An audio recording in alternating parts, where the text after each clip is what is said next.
বাংলাদেশ জাতীয়তাবাদী দল জামালপুর শহর বিএনপির সংগ্রামী রয়েছেন জামালপুর জেলা বিএনপির সাধারণ সম্পাদক, কেন্দ্রীয় নির্বাহী বিএনপির সহ সাংগঠনিক সম্পাদক, যিনি 2018 সালের জাতীয় সংসদ নির্বাচনে জামালপুর সদর থেকে ধানের প্রতীক নিয়ে নির্বাচন করেছিলেন, যিনি আগামী 2026 সালের 12ই ফেব্রুয়ারি জাতীয় সংসদ নির্বাচনে জামালপুর সদর থেকে ধানের প্রতীক নিয়ে নির্বাচন করছেন।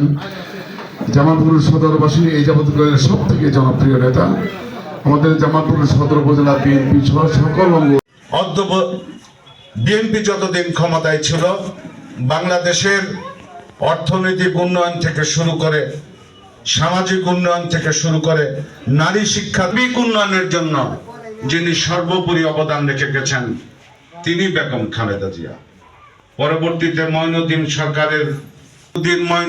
সরকারের কালো থাবায় পিষ্ট হয়ে বিএনপি। আপনাদের কাছে দোয়া চাই, সকলের মঙ্গল কামনা করি। আল্লাহ পাক মামুন ভাইকে যেন সুস্থ রাখেন এবং মামুন ভাইয়ের জন্য আপনারা কাজ করবেন এই প্রত্যাশা রাখছি। সকলকে শহর বিএনপির পক্ষ থেকে আপনাদেরকে সংগ্রামী শুভেচ্ছা এবং কৃতজ্ঞতা জানিয়ে আমার বক্তব্য শেষ করছি।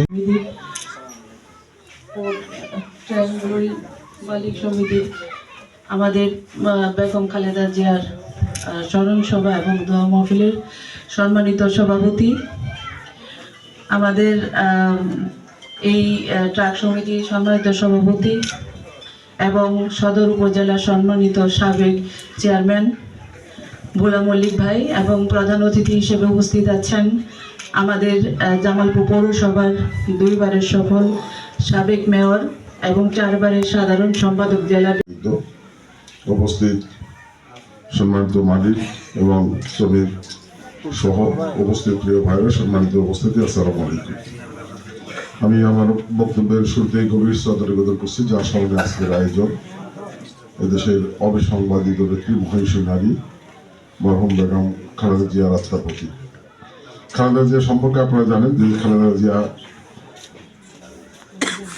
এক সময় রাজনীতির সাথে সম্পৃক্ত ছিলেন না।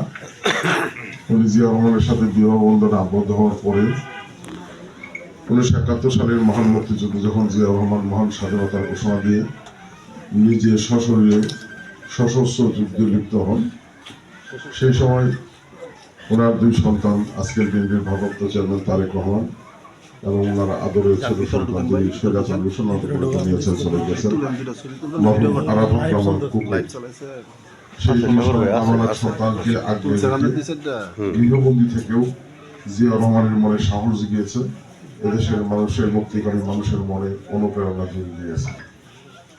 স্বাধীনতা পরবর্তী সময়ের প্রেক্ষাপটে জিয়া রহমান রাষ্ট্রীয় ক্ষমতায় অধিষ্ঠিত হয়ে যখন এই দেশে বাকশাল বিলুপ্ত করে বহুদলীয় গণতন্ত্র প্রতিষ্ঠা করেছিলেন, দুর্ভিক্ষমান বাংলাদেশকে অল্প সময়ের মধ্যে খাদ্যের স্বয়ংসম্পূর্ণ করে অর্থনৈতিক উন্নত সমৃদ্ধ বাংলাদেশে রূপান্তর করছিলেন, সেই সময় এই বাংলাদেশের অগ্রযাত্রাকে ব্যাহত করার গভীর চক্রান্তের অংশ হিসেবে জিয়া রহমানকে হত্যা করা হয়।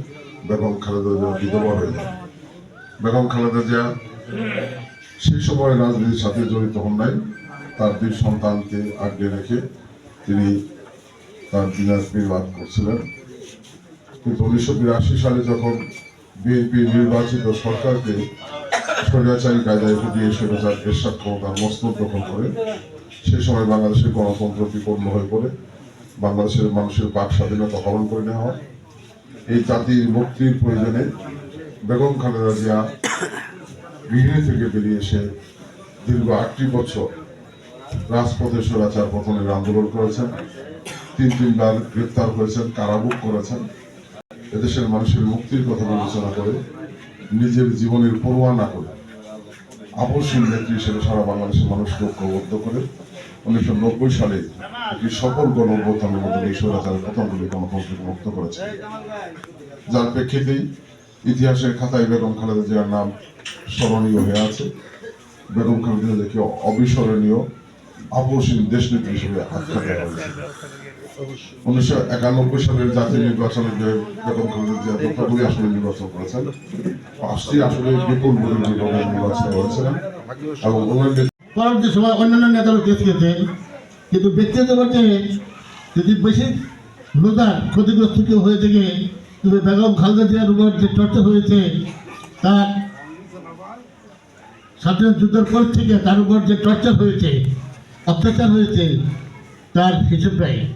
যেমন স্বাধীনতার সময় জিয়াউর রহমান স্বাধীনতা ঘোষণা করে যখন ইন্ডিয়াতে যুদ্ধের জন্য জড়িত হয়ে বললেন, যখন বেগম খালেদা জিয়া পাক বাহিনীর হাতে বন্দী ছিলেন, তার বন্দী জীবন শুরু হলো।